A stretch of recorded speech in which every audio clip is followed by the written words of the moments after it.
Hey guys, it's a beautiful day here in Middle Tennessee. We've got a little more planting we've been doing, a little more seed starting we've been doing. Yesterday I did some carrots. Some of my Swiss chard spinach is taken off. I think I'm about to put some beets that I started about 2 weeks ago or so. I think I'm going to put those into the ground today. I do have these hoop houses right here. I got one here and one over here. The frost danger is definitely not over yet, and I am being mindful of that. I do have a backup plan for if we get a frost or a freeze. You know, I can close these covers. I can kind of protect whatever's in there. So I'm just going to go for it. I'm going to start planting some more today. I was looking at my chart on my computer, and I've got this little garden journal type thing on Excel, and someone had recommended certain start dates for certain things, like when you want to put seeds directly into the ground, when it's time for that, when it's time to start seeds, you know, in a seed starting tray. So I've been trying to follow that a little bit, and I noticed right around today is time to start the carrots and the, what was it, 2 more things. So I'm going to get on that. So one of the best things you can do for carrots, from what I've watched other people do, other people tried this, it looked to be successful. Right here I've got some rainbow carrots that I just planted, and yes, they're actually under this 2x4, because what I did was I kind of pulled some of this mulch back and I put down a fresh layer of soil, this raised bed mix that I got at Costco actually, and then I watered it in, and then I sprinkled the carrots just right on the top all the way down this little row here, and then I'm covering it with this board. And what this will do is it'll keep the seeds in place so they don't wash away if I do get a rain, and in about 7 days they should germinate. And when I pick this up, I'll start to see the little sprouts coming up, and at that point I'll take the board off and I will let the sun do the rest of the work. So we're gonna try this out and see how it goes. As I lifted this board up, I'm realizing it's not quite as wet as I wanted it to be. So if you look here, you'll see there's kind of some dry spots here. It's wet kind of around the edges, but I don't like that. So I am gonna put some water on this, but I wanna use like a mister that I have, because otherwise if I dump too heavy, like if I use a watering can, it'll just be too much water pressure and the seeds will go everywhere and then it'll be all wonky. So I'm going to get my hose and my little mister sprayer that I have, and we'll go from there. All right, we ran into a problem. Here's my hose. Has this ever happened to you? You get this bubble here. Lame. But the cool news is I've already cut this hose down once, and I kind of bought these little adapters on Amazon. I'll send the link, put the link in the comments below. But so I'm going to recut this. I'm just going to snip it right there and then move this whole attachment down, clamp it back on. Brand new hose without having to go out and buy one. This is actually a pipe, like a PVC pipe cutter that I got. This will be handy for this job here.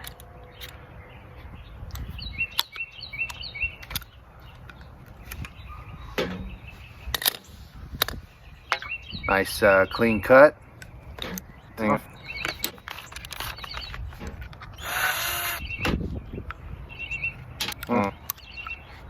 This is snug. How am I gonna get this off?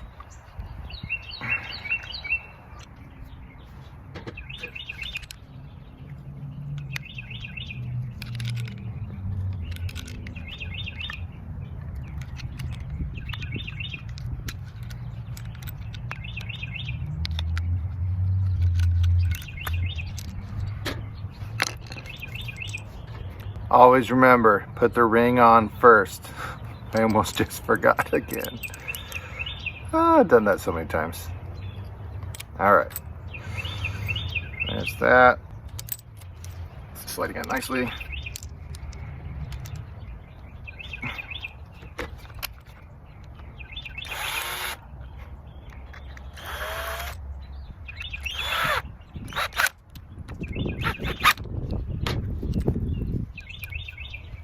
All right, that's it. Got this handy little thingamajigger I got at the Lowe's. It's got all these different settings: mist, flood, jet. This is the mist. We're gonna go with this.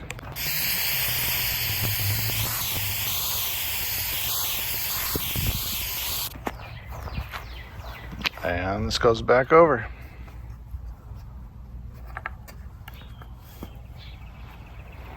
Okay guys, here's my tray of beets. They're looking pretty good. Got 50 of them, and we'll see how many I can get in the ground here. So according to the square foot gardening method, where you kind of break your garden bed out into square foot patches, and then you place in each square foot some kind of vegetable. You can do a square foot of carrots, and then the square foot of whatever, beets, and then a square foot of cilantro, and whatever you want to do. It says you can fit 9 beets per square foot. So I've got all my onions on this side of the bed, so I don't want to do anything past here. So I'm going to draw kind of a little 5-foot section here, and we're going to take all the mulch off, put down some new potting mix to kind of freshen it up, and plant 50 beets.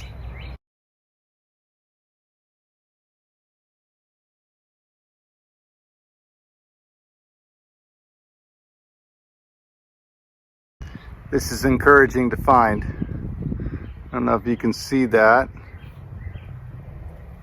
Right in there. Can you see it? Little worm. Worms are your friends.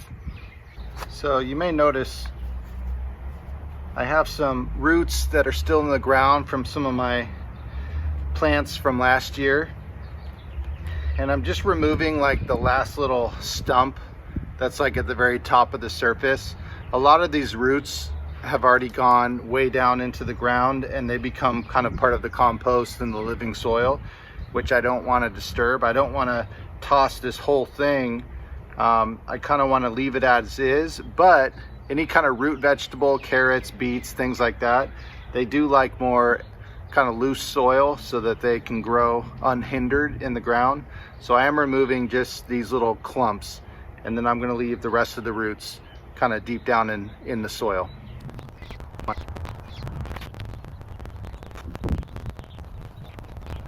It's a pretty good area.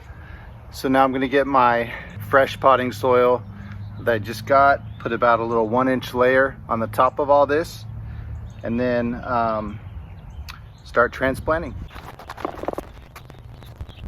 Okay, now I'm going to mark out my area that I want to plant all these beets in, make sure I've got enough space. Okay, I found some scrap wood, so I've kind of got my frame, this side, this side. This is just temporary to give me kind of a guide of what I'm doing. I've measured it. It's about 2.5 feet between the two. So if I go 2 feet this way and 2.5 feet this way, I believe that's 5 square feet, if my math is correct. So we are going to go 2 feet this way, and roughly that's about there. Now, do I always measure my garden spaces with the measuring tape and use framing pieces of wood? Absolutely not. I just throw stuff in the ground most of the time. But today, boys and girls, I'm on camera. All right, so 9 holes per square foot. I'm gonna do my best here.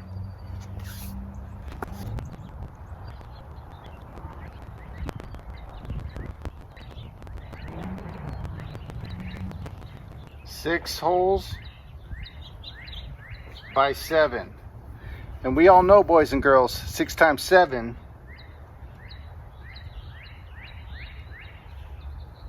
is 42. So I need 8 more holes. So we are going to extend this out a little bit further.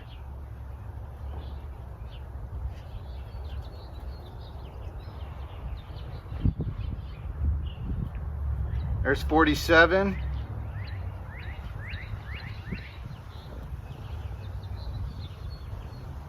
50. All right. Let's start transplanting.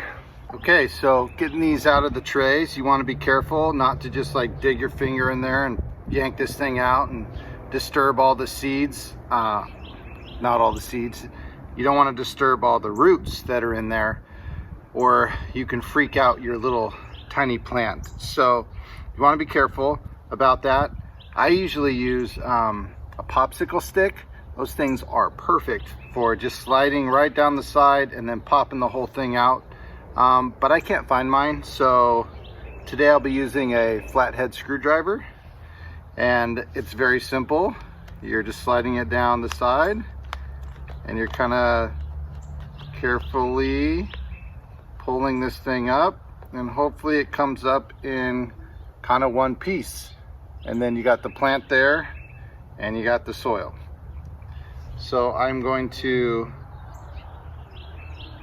create a space. Wow. That was down in there.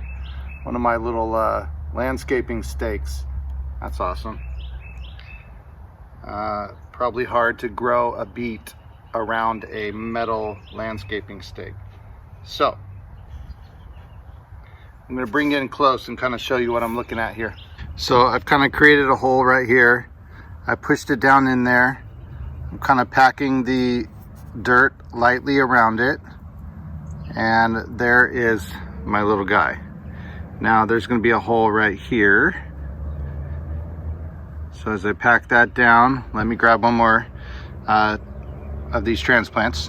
Kind of hard to do with one hand, but oh, see, I flipped it out. Now it's freaking out. It's gonna go into shock and die. Oh gosh. Nope, it'll be fine. They are made to grow, and that's what this little guy will do. So there's one, there's two, and I'm just gonna go down this whole thing.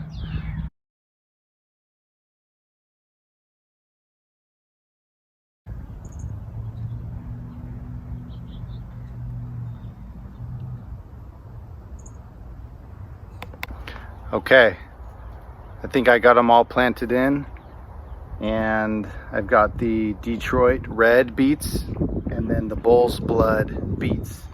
The Detroit red have this fun kind of red color to the leaf, and the bull's blood has a green color to the leaf. So I'm going to water this in. You always want to water your stuff in when you transplant, so that they don't dry out, and then we'll go from there. For this, I'm going to shower them in. I don't have to be as careful as I did with the carrots. These are already established, kind of. So I'm going to just, from a distance, use the shower function on my sprayer.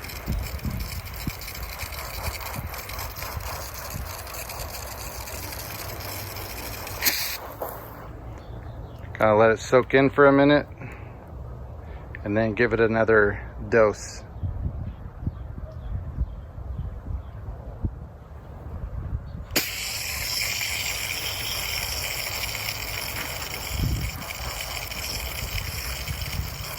That should do it. Now it's kind of tricky to mulch around little small plants like this, so I'm not going to do that yet. I'm just going to kind of leave them with the soil just like as is. And then maybe as they grow, 3-4 inches tall, I'll kind of bring this mulch here and kind of spread it around the plants. And that helps with water retention. It helps in the summer to keep the plants cooler, so the soil doesn't get so hot right around the base of the plant. It kind of acts as a buffer. I think it'll be okay for now. Thanks for growing with me today. I'll keep you updated on the progress of the beets and the carrots over the next week or so. And I'll see you all next time.